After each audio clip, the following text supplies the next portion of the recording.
Olá, boa noite. Maranata. Quando vem, a hora vem, e nós iremos com Ele. Amém.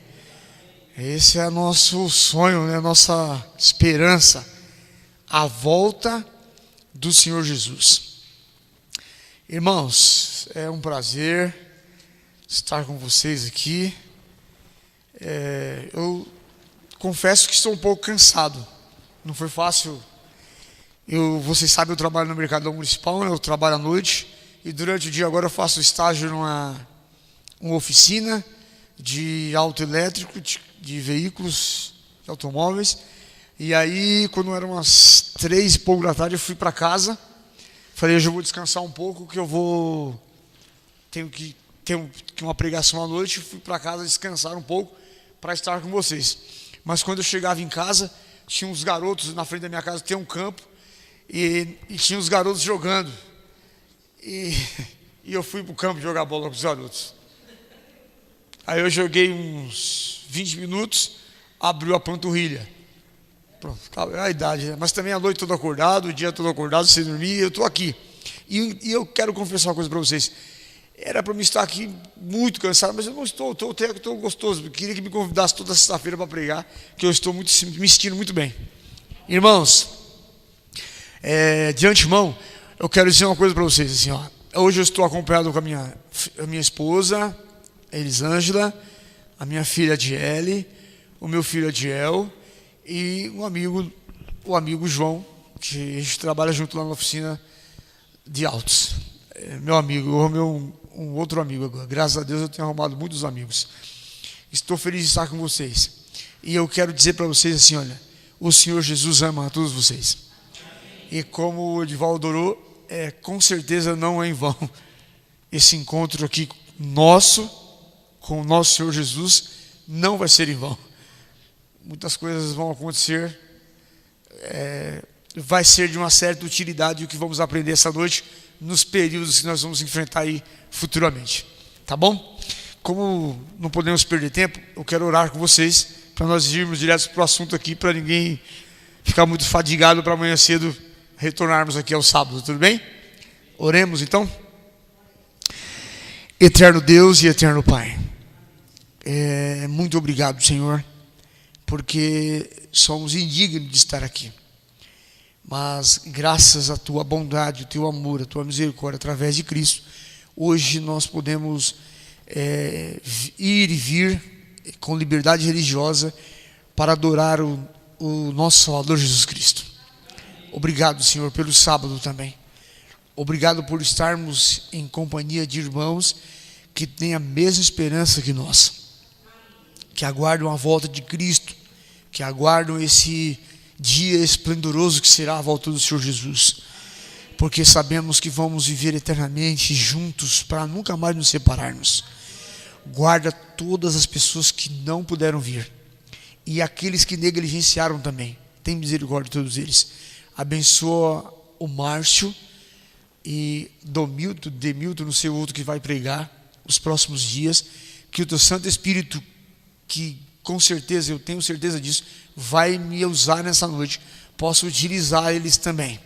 Obrigado, Pai, perdoa os nossos pecados, permite-nos agora abrir esse livro maravilhoso em nome de Jesus. Amém, Senhor, amém. Querido, por favor,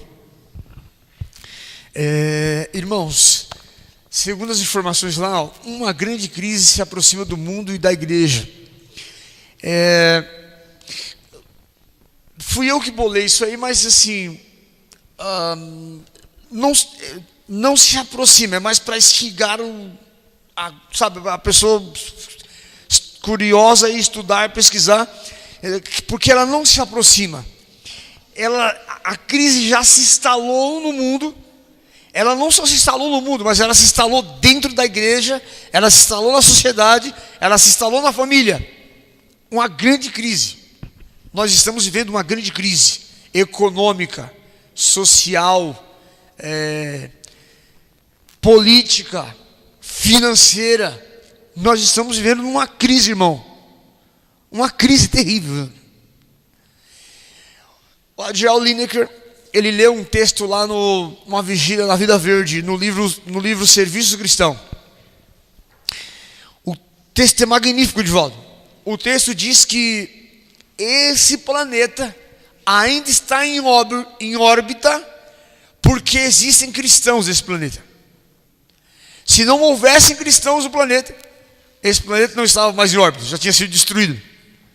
Ele só existe e permanece ainda porque existem pessoas que creem no Deus do universo, que creem em Cristo, o nosso Senhor e Salvador, o suficiente Salvador. Por isso ele ainda existe.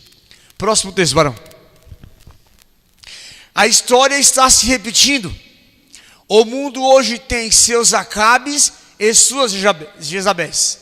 O presente século é tão verdadeiramente um século de idolatria como aquele em que Elias viveu.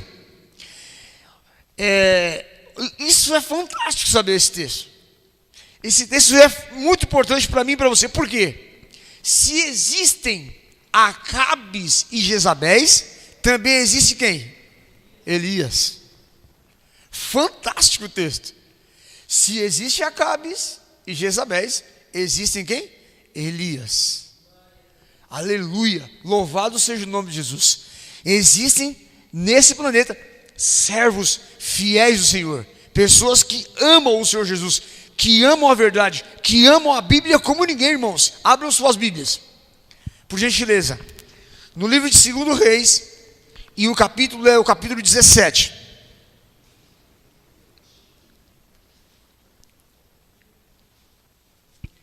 É 1 Reis, melhor.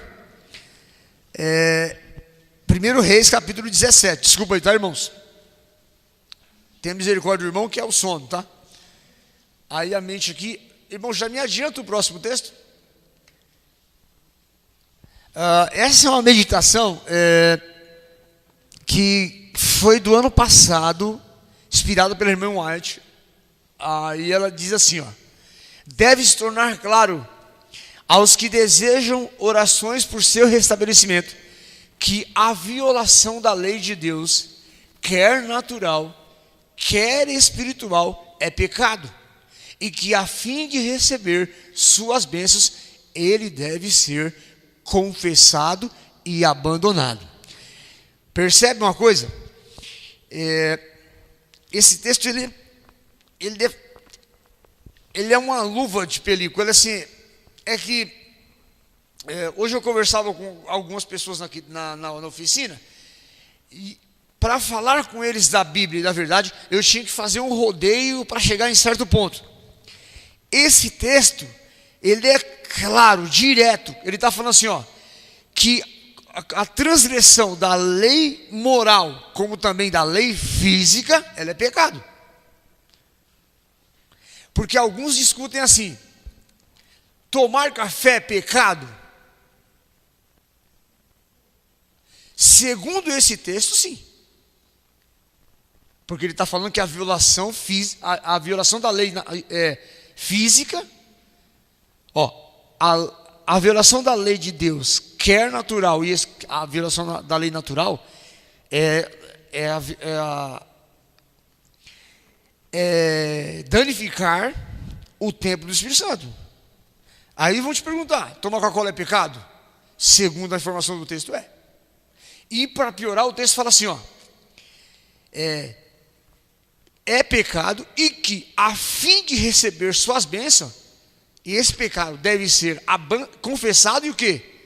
Abandonado. O texto é duro, irmãos. Tem que ler, estudar. Eu vou examinar ele palavra por palavra, porque você vai ver que o negócio é mais embaixo. Bom, vamos ler a Bíblia. Então, 17 verso 1. Então Elias, o tesbita, dos moradores de Gileade, disse a Acabe: tão certo como vive o Senhor, Deus de Israel, perante cuja face estou, nem orvalho, nem chuva haverá nesses anos, segundo a minha palavra. Veio-lhe a palavra do Senhor dizendo: retira-te daqui, vai para o lado oriental e esconde-te junto à torrente de Querite, fronteira do Jordão. Beberás da torrente, e ordenei aos corvos que ali mesmo te sustentem. Irmãos, Eu fui estudar isso no Profetas e Reis. E a irmã White fala que Elias mora nas montanhas de Gileade. E de cima de Gileade ele pode ver Samaria. Pode ver onde Acabe mora com Jezabel, os palácios. E ele vê a idolatria tomar conta do povo de Israel. E então Deus comissiona Elias com uma mensagem especial para o rei. E aí Elias desce. E olha que interessante. A mensagem que ele tem para o rei é o seguinte: não vai chover durante 3 anos e meio. Mas o engraçado é que a irmã White diz que quando ele desce as montanhas, ela começa a descrever a paisagem de Gileade. Leiam vocês se puderem. Ela diz que quando Elias descia as montanhas, existiam cachoeiras, riachos, lagoas, flores, árvores frutíferas. Era magnífico o cenário. E agora Elias descia com a mensagem de que tudo aquilo ia secar e desaparecer. E na mente dele ele fala assim: meu Deus, como que tudo isso vai secar? Como que tudo isso vai desaparecer? Aí a irmã White fala assim: mesmo com essa dúvida e essa incógnita na mente, ele segue a ordem e entra dentro do palácio. Agora é uma coisa só pela fé, você acredita nisso? Só pela fé pode se acreditar nisso. Como que Elias entrou no palácio? Não foi convocado, não foi chamado, não tem um homem, segundo as informações da Bíblia, vestido de pele de camelo, um cinto no lombo, cingido de um cinto no lombo, um homem rústico da roça, sem classe, sem nenhuma escolaridade ou profissão ou faculdade. Ele tinha, para entrar no palácio, estar na presença do rei, tinha que ser uma pessoa nobre, importante ou convidada. Não. Aí a irmã White fala que de uma forma miraculosa, ele adentra ao palácio e fica de frente ao rei Acabe. E quando Acabe vê o profeta Elias diante dele, Acabe fica assim, ó. Porque Acabe temia Elias. Porque ele sabia que estava vivendo uma vida errada. E que estava ensinando o povo de Deus a viver errado. E Elias vinha com uma mensagem de quê? De reprovação. Irmãos, olha, vários outros homens passaram e tentaram avisar Acabe, mas não conseguiram. Agora vem uma mensagem de juízo. Vários outros vieram. Vários.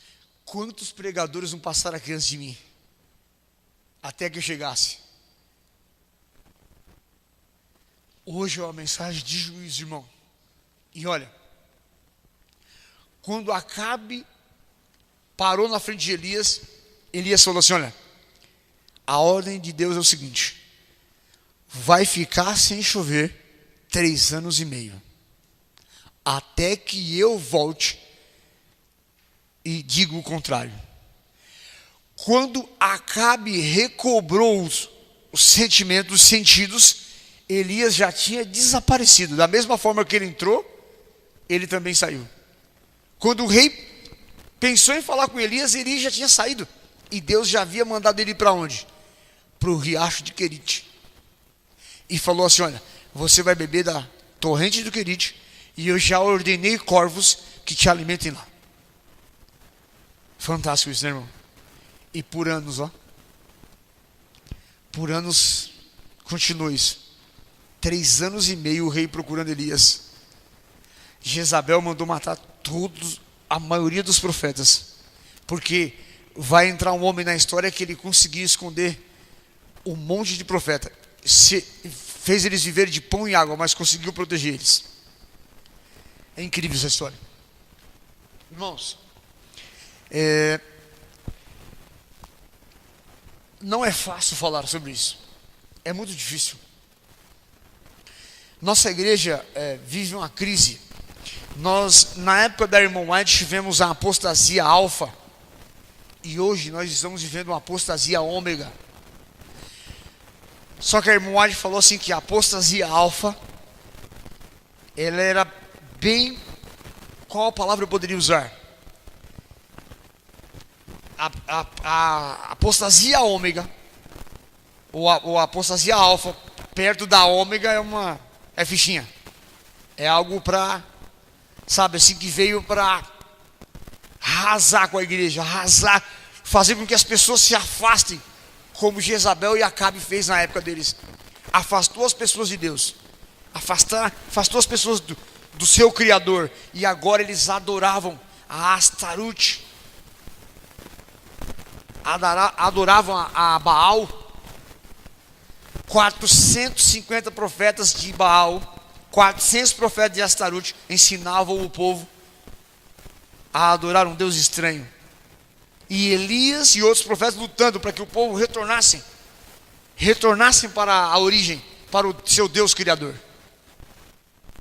E hoje não é diferente. Segundo a informação do texto que nós vimos no começo, uma crise se aproxima. E como naquela época existiam Jezabéis e Acabes, hoje na nossa época existem também. E pior que eles não estão fora, eles estão dentro da igreja. Porque a crise e a maior perseguição que haverá não é externa, ela é interna. O maior problema que nós vamos enfrentar, ela não é externa, ele é interno. Elias não, mas Neemias e Esdra, na reconstrução de Jerusalém, os maiores problemas que eles sofreram e enfrentaram para reconstruir Jerusalém, não foi externo, foram interno. Se preparem, meus irmãos. Próximo aí, varão. Escuta só. Elias ficou um período no Querite. Quando passou-se mais ou menos 2 anos, 3 anos por aí, secou tudo, irmãos. Era um desespero ali. Os animais morriam, tudo estava morrendo. E Deus agora fala para Elias: Elias, o riacho de Querite secou, você vai agora a Sarepta. E eu ordenei em Sarepta que uma mulher viúva te sustente lá. Elias sai do Querite e vai a Sarepta. Sarepta é um povoado assírio, não é um povo de Israel. A pergunta e a incógnita que fica é o seguinte: por que Deus não manda Elias para uma viúva de Israel? Porque havia muitas viúvas em Israel. A irmã White vai responder para você, se você estudar no livro Profetas e Reis. Leiam lá, ela vai responder para você. Escuta, irmãos, Elias sai de Sarepta e sai de Querite e vai a Sarepta. Quando ele chega em Sarepta, tem uma mulher catando lenha lá. E Elias fala assim: olha, mulher, você poderia me dar um pouco d'água e um pão para mim comer, alguma coisa assim? Então a mulher olha para Elias e fala assim: olha senhor, eu estou pegando lenha aqui, porque eu vou preparar o fogo e eu vou fazer a última refeição que eu tenho, para mim e para o meu filho comer, e depois eu vou embora. Vou esperar a morte, porque eu não tenho mais nada para comer, não tem água, não tem onde plantar, não tem nada. Então Elias olha para a mulher e fala assim: olha, faz o que eu estou te mandando. Vai lá, prepara o bolo, pega a água e traz primeiro para mim, porque segundo a palavra do Senhor, não vai te faltar farinha e nem vai te faltar azeite. Irmãos, nós estamos num culto simples e somos pessoas simples e humildes, mas tenta imaginar isso no teu corpo, na tua vida, irmão. Você tem a última refeição para você e para o seu filho, e chega alguém que você não conhece, não é da sua nação, você nunca viu, e ele fala assim: dá essa última alimentação que você tem para mim, que o Senhor vai te abençoar. Irmãos, a Bíblia conta que a mulher fez exatamente como Elias disse. Ela entrou em sua casa, preparou o bolo, trouxe o bolo e o resto de água que tinha e deu para Elias. Ela se privou daquilo que era para ela e para o seu filho. E sabe o que aconteceu, gente? Você sabe o que aconteceu? Todos os dias em que Elias ficou na casa da mulher, não faltava farinha no recipiente que ela tinha em casa, e a botija de azeite não terminava. Fazia pão, fazia aquilo, fazia isso com azeite, com farinha.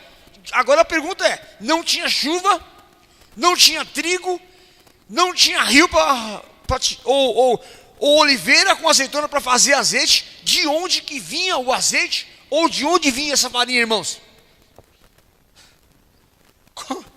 Tenta imaginar isso, irmão, na sua e na minha vida. E olha, vai procurar os símbolos de farinha e de azeite na Bíblia ou no Espírito de Profecia. Irmãos, o azeite é o Espírito Santo, ele é inesgotável. O pão que foi feito para Elias representa o Cristo, é inesgotável. Incrível. Então entende, vai procurando os símbolos que você vai ver coisa fantástica na história. Chega um período que Elias está prestes a sair dali, mas o filho da mulher morre, o filho da viúva morre, e a mulher vai até Elias e fala assim: Senhor, por que trouxesses perante mim os meus pecados? Por que será que a mulher... Eu fui no banco do Bradesco, lá no Negreiro, no Cidade de Tiradentes, pagar um boleto da escola onde era estudo São Miguel. 60 pessoas na minha frente, ou eram 30, não sei. E eu levei a Bíblia, irmãos, e eu li essa história de trás para frente, de frente. Eu sei que eu fiquei 2 horas no banco e eu li essa história. E o que eu queria entender era isso, irmão. Tentava entender essa história. Por que a mulher diz assim: olha, por que viesses trazer a juízo os meus pecados? Porque o menino morreu, e na cultura deles, o menino havia falecido porque ela era uma pecadora, porque ela era negligente ao Senhor, e ela merecia aquilo. Então, não é assim quando nós sentimos, negligenciamos alguma coisa e alguma coisa está errada na nossa vida. Aí você vem logo à mente o quê? Caramba, tá vendo? Talvez eu tivesse feito aquilo, talvez isso não estivesse acontecendo comigo. Não é isso que a gente pensa? Não pensamos assim? Então Elias sobe ao quarto onde o menino está, deita por 3 vezes sobre o menino e ora ao Senhor. E o menino ressuscita, irmãos. E ele entrega o menino à mãe, irmãos. Um milagre extraordinário. Elias fez coisas extraordinárias em sua época. E Deus quer erguer outros Elias nesse período da história para fazer coisas extraordinárias. E sabe Deus onde encontra os seus Elias? É aqui dentro, irmãos. Os Elias só podem estar aqui, irmãos. Os Elias, os tisbitas e os batistas, o João Batista, Elias o tisbita e os adventistas, só tem aqui dentro, irmão. Tem que despertar, só que tem que despertar.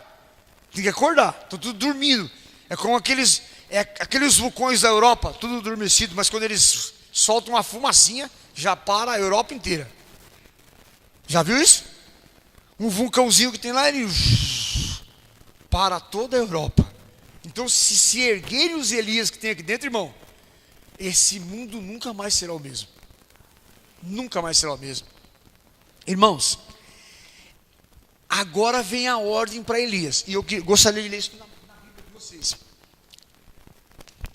que é melhor acompanhar na Bíblia. Versículo...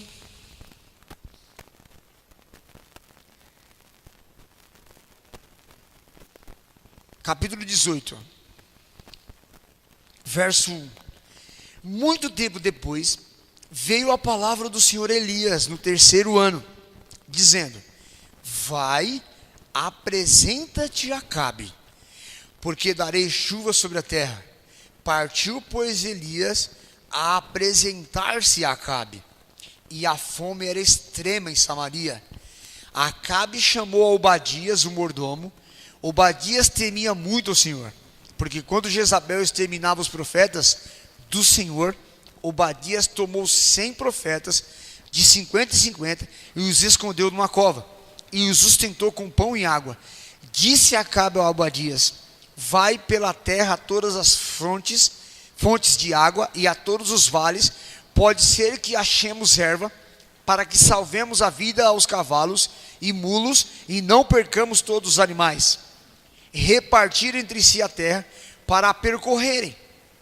Acabe foi à parte por um caminho, e Obadias foi sozinho por outro. Estando Obadias já de caminho, eis que Elias se encontrou com ele.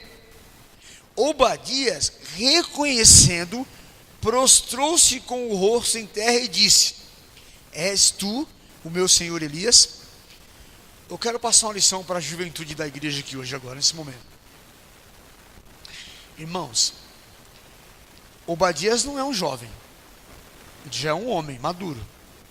Mas quando ele encontrou Elias, o texto fala que ele se prostrou diante do profeta. Ou seja, havia um respeito extremo por esses homens.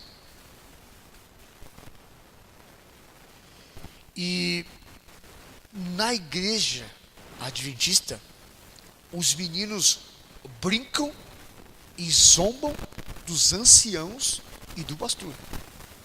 Diáconos tratam esses homens como se fossem qualquer pessoa. Mas eu vou dizer para você, eu não sou qualquer pessoa. Pode esquecer, filho. Essa ideia não entra na minha mente. Dentre os cargos que há nesse planeta, o meu é o mais importante. Eu sou mensageiro do Senhor. Tem desembargador, advogado, juiz, presidente, mas o meu é o mais importante. Como que alguém pode me tratar de qualquer forma? Ou me desrespeitar? E agora eu vejo pela história que Obadias, quando encontra Elias, ele se prostra: és tu, Senhor Elias? Porque ele sabe, irmão, que o que esse homem ordena, Deus atende. Porque ele serve ao Senhor, ele não fala as coisas da vontade dele. Ele falou para o rei: não vai chover, e ficou sem chover, irmão. Ele orou e o menino ressuscitou. Ele orou e farinha e azeite não faltava, irmãos. Quem vai enfrentar esse homem? Quem vai mexer com ele? E Obadias sabia que Elias estava nas mãos de Deus e que ele tinha que respeitá-lo. E aí diz o texto que ele se prostra: és tu, Senhor Elias? Versículo. Respondeu ele: sou eu. Vai e dize ao teu senhor: eis que aí está Elias. Olha agora, irmãos. Porém, ele disse: em que pequei para que entregues teu servo na mão de Acabe e ele me mate? Tão certo como vive o Senhor, teu Deus, não houve nação nem reino aonde o meu Senhor não mandasse homens à tua procura. E dizendo eles: aqui não está, fazia jurar aquele reino e aquela nação que te não havia achado. Agora tu dizes: vai e dize a teu Senhor: eis que aí está Elias. Poderá ser que, apartando-me de ti, o Espírito do Senhor te leve não sei para onde, e vindo eu dar as novas a Acabe, e não te achando ele me matará. Eu, contudo, teu servo, temo ao Senhor desde a minha mocidade. Acaso não disseram ao meu Senhor o que fiz quando Jezabel matava os profetas do Senhor? Como escondi 100 homens dos profetas do Senhor, de 50 em 50, numas covas, e os sustentei com pão e água? E agora tu dizes: vai dizer ao teu Senhor: eis que aí está Elias, ele me matará. Disse Elias: tão certo como vive o Senhor dos exércitos, perante cuja face estou, deveras hoje me apresentarei a ele. Então foi Obadias encontrar-se com Acabe e lhe anunciou, e foi Acabe ter com Elias. Agora eu quero a atenção máxima da igreja nesses dois versículos, irmão. Vendo vendo o rei Elias, disse: és tu, ó perturbador de Israel.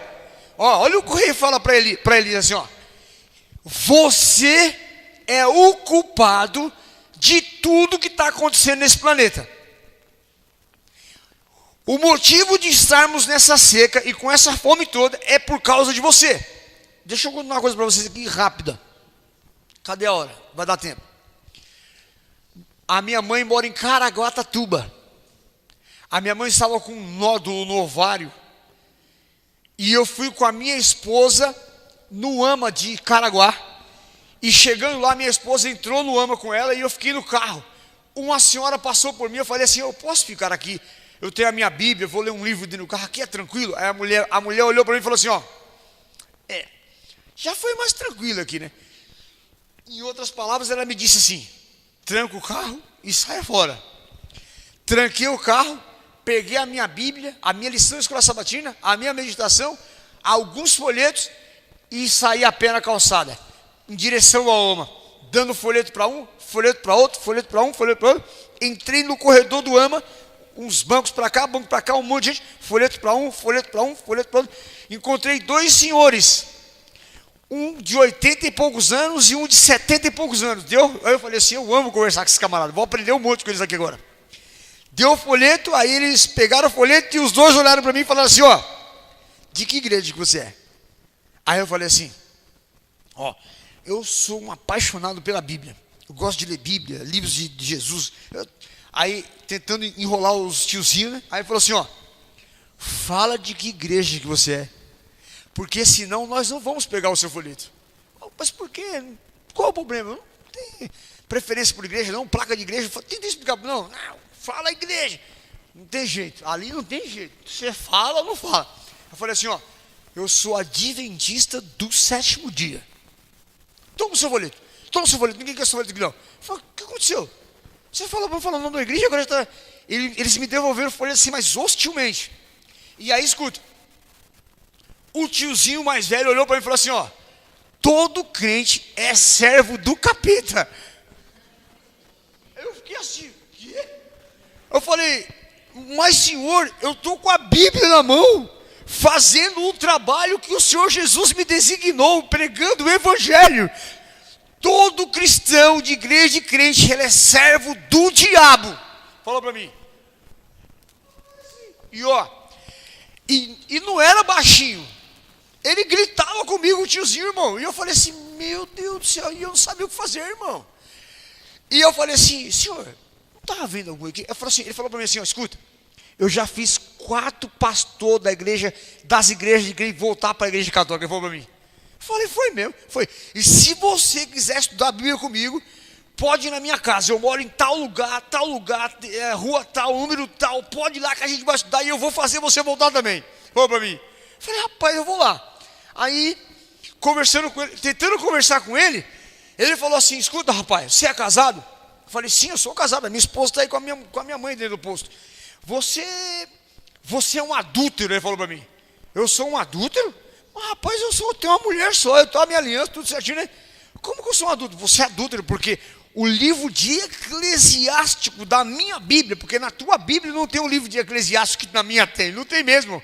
A minha Bíblia tem 7 livros a mais, a sua Bíblia só tem 66, a minha tem 73.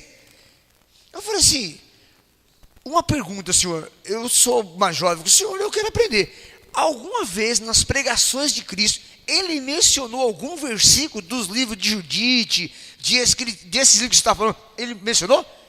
Aí, não interessa. Aí, escuta, irmãos. Você está achando que está ruim? Ele levantou do banco, irmãos, e me deu um empurrão assim. Eu falei assim. Eu falei: senhor, o que está acontecendo, amigo? Eu não quero saber. Ele falou para mim: eu não quero. E aí eu estava conversando com ele, eu olhei para a rua assim, misericórdia, irmão. A rua, o posto, todo mundo olhando para mim, irmão. Eu falei: meu Deus, vão me lixar. Vão falar que eu estou batendo no velho, os pessoal vão me lixar. E eu com a Bíblia na mão, a minha lição com a Bíblia, eu falei: meu Deus, tio. Senhor, eu falei: senhor, que está acontecendo? Ele falou assim, ó, escuta aqui. Olha o que ele falou para mim, irmãos.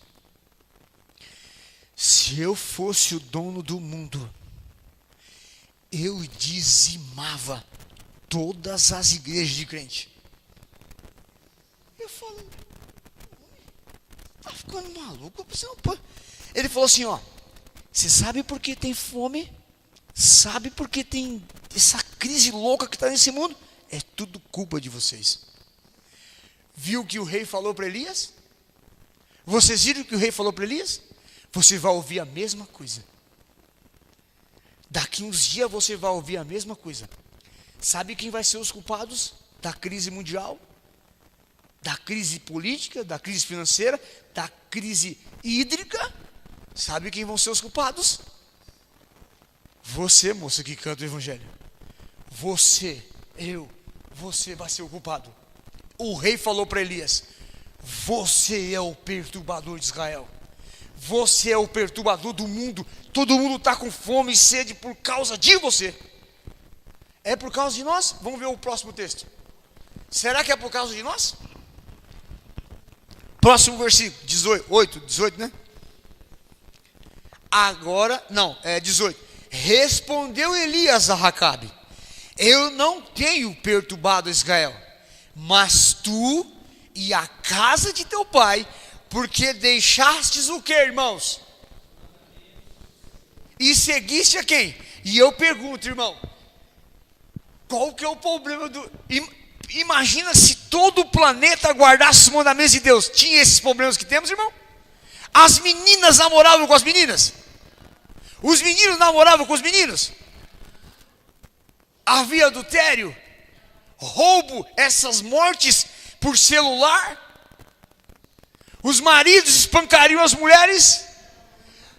E eu vi uma reportagem essa semana que morre mais homem que a mulher matou do que o homem matou a mulher. Eu fiquei assim, porque o homem tem vergonha de ir na delegacia contar que apoiou da mulher, irmão. Eu não vou. Misericórdia, irmão.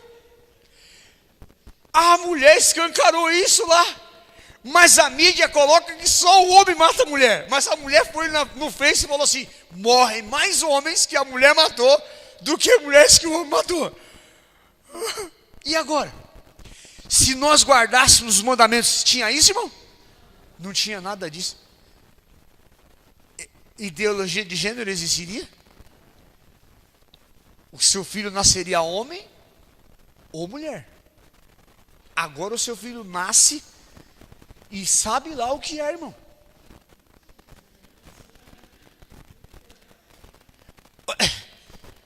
O quê? Não é assim, não? É assim, filho. E vai falar diferente. Vai falar alguma coisa diferente. Irmãos, eu sei que o tiozinho, irmão, quase me bateu, irmão. E eu fiquei apavorado. Aí, escuta. A minha mulher saiu. A minha mulher saiu, viu a confusão, olhou para mim e falou assim, mas homem, todo lugar que você vai, você arruma confusão. Eu falei, mas agora pronto. Você entendeu, Edivaldo, isso aí? A minha mulher saiu do posto e falou assim, mas Dedé, porque ela me chamou de Dedé, todo lugar que você vai, você arruma confusão. Homem, eu falei, mas amor, o tiozinho me empurrou, me xingou, falou um monte de coisa para mim, e eu que sou culpado. E eu falei assim, gente do céu, o homem ficou... Edivaldo, presta atenção. Tinha 80 e poucos anos aquele homem, senhor. Ele já está um pé aqui, um pé na sepultura, irmão. Como é que a pessoa, naquela idade, é tão duro de coração daquele jeito, irmão? E eu encontro pessoas dentro da igreja adventista igual ele, irmão. Vai falar para as meninas que andam mostrando a calcinha dentro da igreja, para ela parar de mostrar a calcinha. Ela fica brava com você.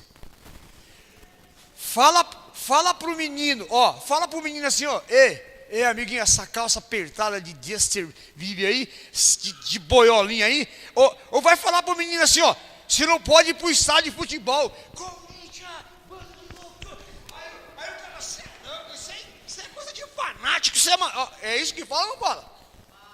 É isso que fala para mim ou não fala? É isso que não fala. Filho, vão no pastor, ligam pro meu pastor, o Zé Maria vem aqui, fala isso, o pastor. Você está de brincadeira, né? Eu já fui, como é que fala, amor? Eu já fui, o pastor já proibiu de pregar umas 3 vezes, irmão, por causa dessas coisas. O pessoal vai reclamar por conta do que eu falei. Eu estou mentindo aqui, irmão? Oxe, e não é assim? É isso que eu vejo na igreja. Aí escuta, a mesma coisa que o rei falou para Elias, nós vamos ouvir. E o problema não somos nós. O problema são as pessoas que abandonaram os mandamentos de Deus, irmão. O problema deste mundo hoje inteiro é ter abandonado os mandamentos de Deus. Pode ver a nação americana, de mal a pior, por quê? Eles estão cada vez mais abandonando o que eles tinham quando começaram, né? Cada vez pior. Vamos terminar. Irmãos, olha que fantástico. Olha que fantástico. Eu vou de cor, vai. Elias falou para o rei Acabe assim, ó. Bom, temos um problema. Eu digo que você está errado e você me diz que eu estou errado. Temos que resolver esse assunto. Vamos fazer o seguinte. Você vai levar os seus profetas e o povo para o Monte Carmelo. E eu vou me encontrar com vocês lá na hora do sacrifício da tarde. E lá nós vamos ver quem é o Deus verdadeiro. Se é Baal ou se é o Deus que nós servimos. Olha o que a irmã White diz agora. Mensageiros velozes. Escuta, para alguns que acham que o WhatsApp, Facebook é moderno, coisa moderna, mas na época de Elias existia. Mensageiros velozes, olha lá. Como que é a mensagem do WhatsApp? Não é veloz? Ó, mensageiros velozes são enviados através do reino com a mensagem de Elias. Das cidades, vilas e famílias são enviados representantes.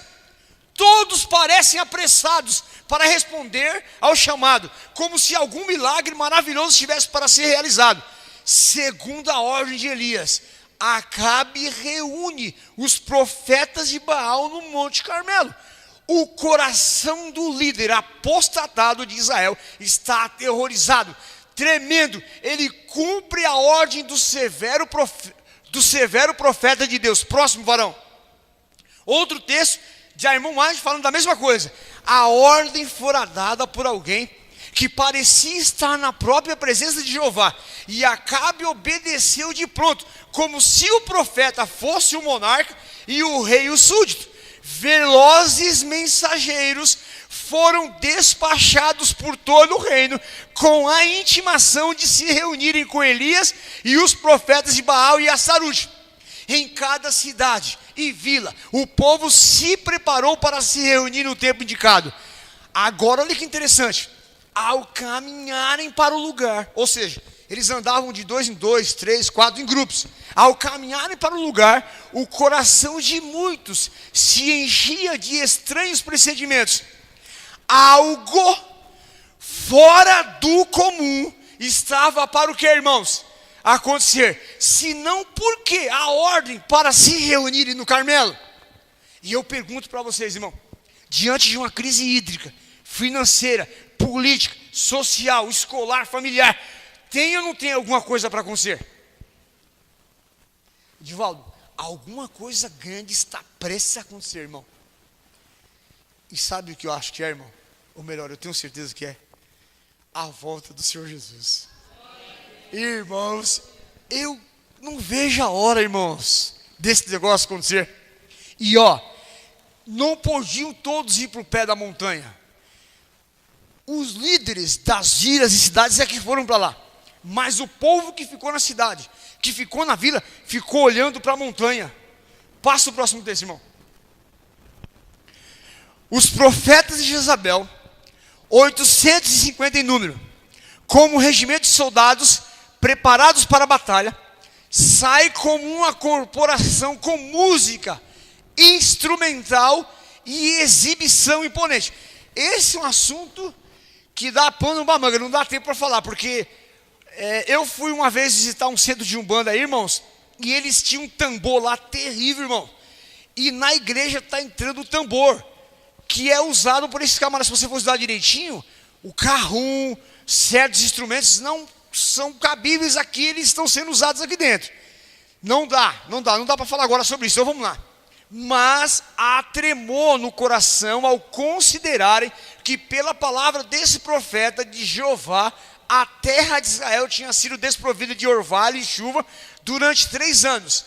Sentem que alguma crise terrível se aproxima. Acabe está à testa dos sacerdotes de Baal. Ô irmãos, quero ver um jovem aqui.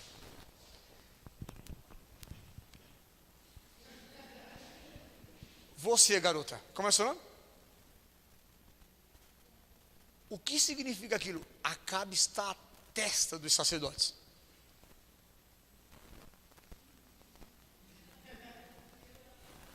Adiel, por favor. Olha o que ele está fazendo assim. Eu estou com eles e não abro. Por quê? Não é a maioria? Elias não está sozinho? Ele tem 850 ao lado dele, irmão. Fora o povo. E aí vai piorar a situação, quer ver? Acabe está até os sacerdotes de Baal. E todos aguardem ansiosos e temerosos expectativas as palavras de quem? Próximo. À plena luz do sol, cercados de milhares soldados, profetas de Baal e o rei de Israel, se acha quem, irmãos? O indefeso homem, Elias, aparentemente o que, irmãos? Sozinhos, mas não na realidade. Isso vai acontecer conosco. Aparentemente sozinho, mas não na realidade. Porque existe um texto de Exaltações dizendo assim, que nós vamos lutar contra forças sobrenaturais, mas virá em nosso auxílio forças sobrenaturais.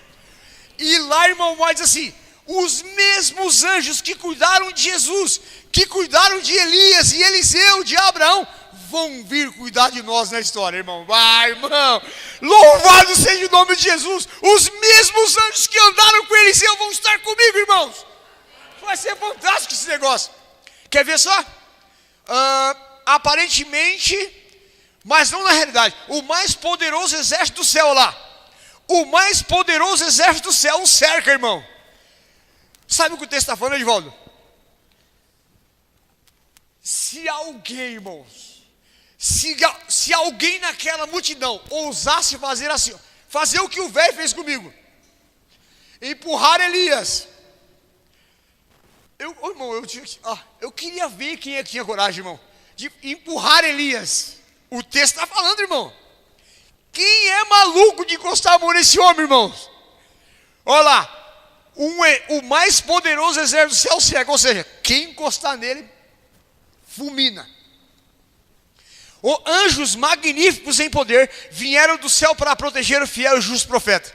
Com voz firme e autoritária, ele exclama: até quando cocheareis entre 2 pensamentos? Se o Senhor é Deus, seguiu, e se Baal, seguiu.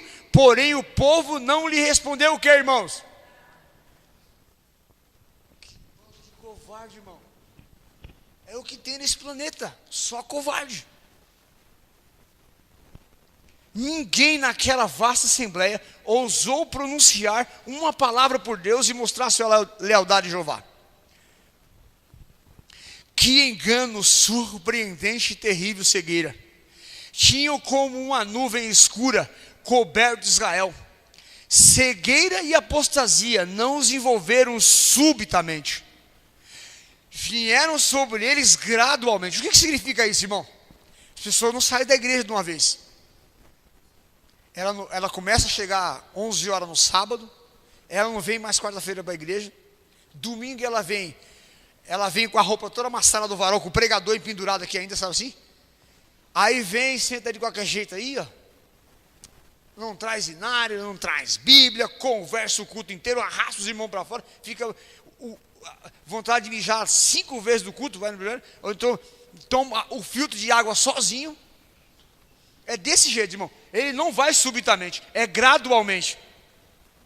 Por não terem atendido a palavra de reprovação, a advertência que o Senhor lhes enviara devido ao seu orgulho e aos seus pecados. E agora, nessa crise terrível, na presença dos sacerdotes idólatras e do rei apóstata, permaneceram neutros.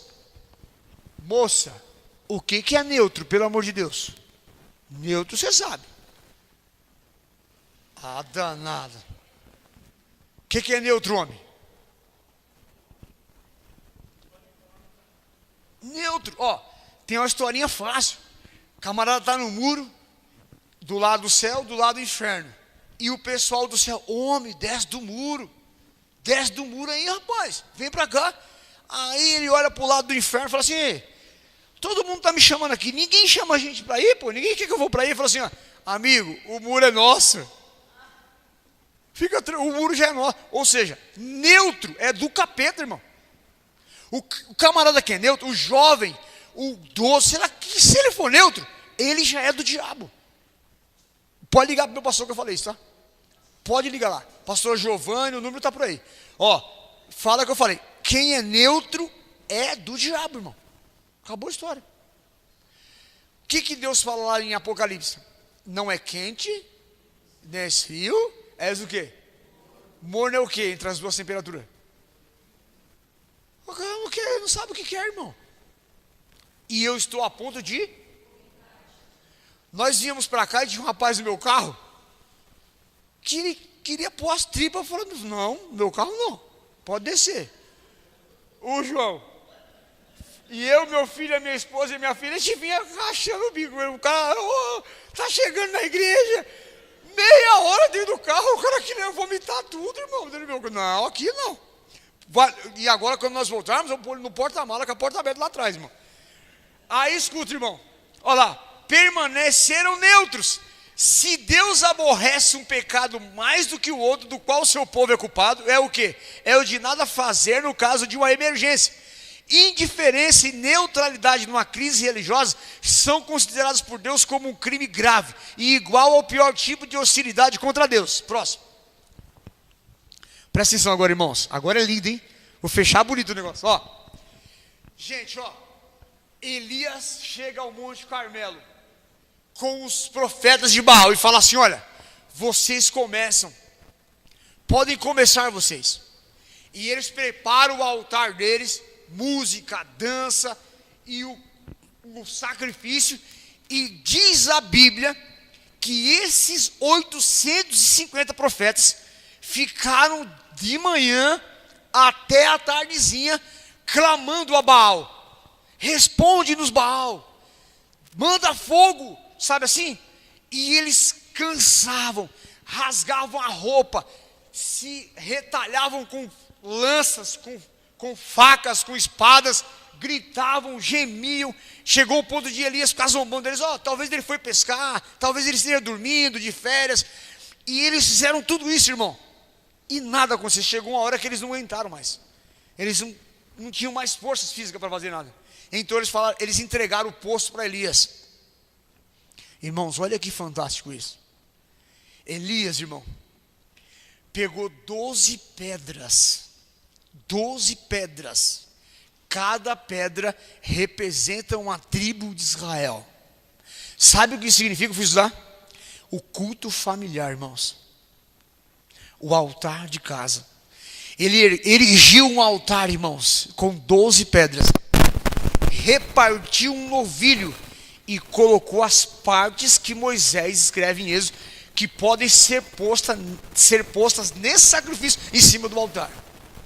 Mandou cavar uma vala ao redor do altar, mandou encher a vala de água, mandou molhar o cordeiro, as pedras, o chão, e então ele ajoelha-se, irmão. E então ele diz assim: "Senhor Deus de Abraão, de Isaac e de Israel, manifesta-se, prova que tu és Deus." Irmãos, a irmã White diz que antes de Elias terminar a sua oração, descia um lampejo de fogo similar Aí está o texto, as colunas de nuvem, de fogo que separaram o povo de Faraó na saída do Egito. E o povo nas montanhas, as pessoas nas vilas e nas cidades podiam ver o fogo descendo do céu, irmãos. E quando o fogo atingiu o altar, ele queimou o cordeiro, queimou a pedra, consumiu a água, consumiu o solo e consumiu o orgulho do coração das pessoas, porque o grito era: só o Senhor é Deus, só o Senhor é Deus, só o Senhor é Deus. Era o grito no Monte Carmelo, irmão. Ninguém adorava mais a Baal e nem a Sarute. O grito ali era: só o Senhor é Deus. Era o grito que se ouvia no Monte Carmelo. E olha, irmãos, escutem isso, ó. Elias ergue, irmãos. Ele se ergue e ele dá a ordem: matem a todos os profetas de Baal e de Astarute. Foram todos mortos, irmão, mortos, dizimados. E agora Elias fala para o rei assim, ó: sobe, prepara o teu carro, porque eu estou ouvindo um ruído de quê, irmãos? De chuva. Acabe foi, comeu, e Elias foi para a beira-mar. E Elias levou o seu jovem, e Elias orou ao Senhor, e mandou o menino lá no mar: vê se você vê alguma nuvem lá. E o menino foi.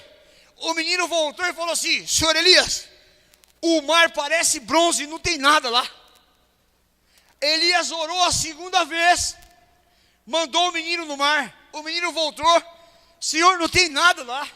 Orou a terceira vez. O menino foi a quarta vez. O menino foi a quinta vez. Foi a sexta vez. Elias orou a sexta vez.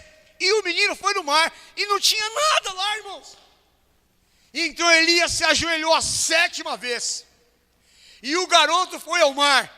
E ele voltou e disse para Elias assim, ó: Senhor, vejo no céu uma nuvem do tamanho da palma de um homem. Irmãos, sabe o que eu me lembro? Edivaldo, o livro Grande Conflito diz assim para nós, ó, que quando nós estivermos prestes a desistir de tudo, lá no Órion aparece uma pequena nuvem do tamanho da palma de um homem, irmãos. E essa nuvem avança para a terra, cercada pelo arco-íris da promessa. Em cima da nuvem tem um trono de ouro, irmãos. E em cima do trono, Jesus avança ao planeta Terra como vencedor, irmãos. E vem buscar o seu povo, irmãos. E os anjos tocam as suas trombetas. O som invade a terra. As sepulturas dos redimidos abrem, irmãos. Ressuscitam os mortos. Se reúnem aos vivos salvos. E são elevados às nuvens, irmãos. E vamos embora desse planeta, irmãos. Uma viagem de uma semana, conhecendo os outros planetas, os mundos criados que não pecaram, irmãos. E sabe o que é fantástico? Sabe o que é fantástico? Depois de uma semana, nós vamos estar diante dos portais de Pérola. Eu posso continuar, senhor? Deu horário já.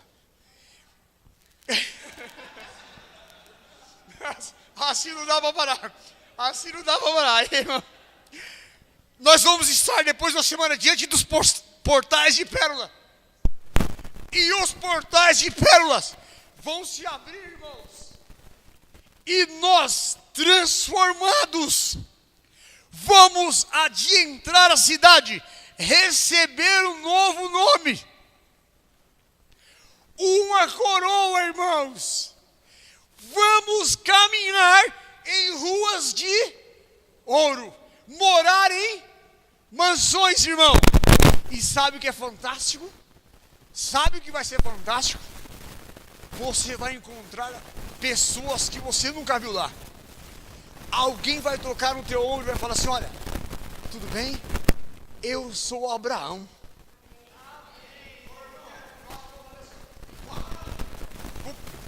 que? Abraão, eu vou viver no mesmo lugar que Abraão vai morar. Eu vou ver Daniel, José, Paulo, Estevão, Silas, Pedro, Tiago, Mateus. Eu vou ver Jesus. Posso beijar Jesus? Abraçar Jesus? Eu vou ver Ellen White, John Wolfborg, Guilherme Miller, Lutero, Wycliffe, Jerônimo, Ruth, Raabe, Ana. Irmãos, Coca-Cola nenhuma vai me fazer ficar fora disso. Mas não vai mesmo. Nenhum time desse mundo, Palmeiras, Corinthians, calcinha nenhuma, sutiã nenhum, não vai me fazer perder isso, irmão. Eu vou ver o encontro dos dois ladrões, irmão. Eu vou ouvir a voz melodiosa de Cristo. Eu vou ouvir assim, irmãos, ó. Para me terminar e fechar. Presta atenção. Como começa o texto do grande conflito? Antes do grande conflito, o outro. Não. O outro que fala das multidões que... mais próximo do trono estão aqueles que um dia foram zelosos na causa de Satanás, mas que arrancados como tições de fogo, seguiram seu Salvador com devoção profunda e intensa, aperfeiçoaram um caráter em meio à incredulidade e à falsidade, honraram a lei de Deus quando o mundo a declarava nula. Além está os milhões de mártires que foram mortos pela sua fé, unidos aos outros milhões de redimidos, vestidos de vestiduras brancas, com palmas em suas mãos, cantam o cântico do Cordeiro. Terminou a luta, encerrou a carreira, guardaram a fé e estão no céu, irmãos. E olha só, nas palmas que temos em nossas mãos, nas suas folhas de prata, está escrito em cada folha: vitória. Vitória. Vitória sobre todos os pecados que tentaram te afastar do céu. Na sua palma está lá: vitória. E aí a gente termina assim, ó: o grande conflito terminou. Pecados e pecadores não mais existem. O universo inteiro está purificado. Uma única palpitação de harmonioso júbilo vibra por toda a vasta criação. Daquele que tudo criou emana vida, luz e alegria por todos os domínios do espaço infinito. Desde o minúsculo átomo ao maior de todos os mundos, as coisas animadas e inanimadas, em sua serene beleza e perfeito gozo, todas elas declaram que o nosso Deus é amor, irmãos. Que Deus abençoe você, irmãos. Eu queria continuar, mas senão ninguém vai dormir no sábado. Que Deus abençoe vocês, irmão.